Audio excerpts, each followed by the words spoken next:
он мог устроить войнушку в Казахстане. Потому что в Казахстане 20 миллионов, из них 3 миллиона русских.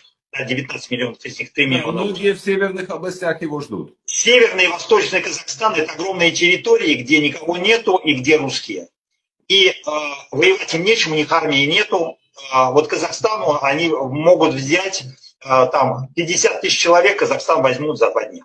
Вот там вот все реально, за 2 дня. Ну, казахи тоже непростые ребята, я думаю. Нет, казахи не простые ребята, но при всем уважении к казахам, чем они воевать-то будут? Потому что у казахов, у них чего у них есть? У них ядерные бомбы есть? Нет. Ну, там Китай стоит за Казахстаном, Китай бы не позволил.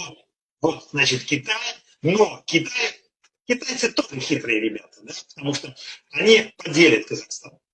Вот с китайцами можно было бы поделить Казахстан и сказать: север-восток нам, а юг ваш. Вот забирайте себе Алмату, забирайте себе там еще чего-то.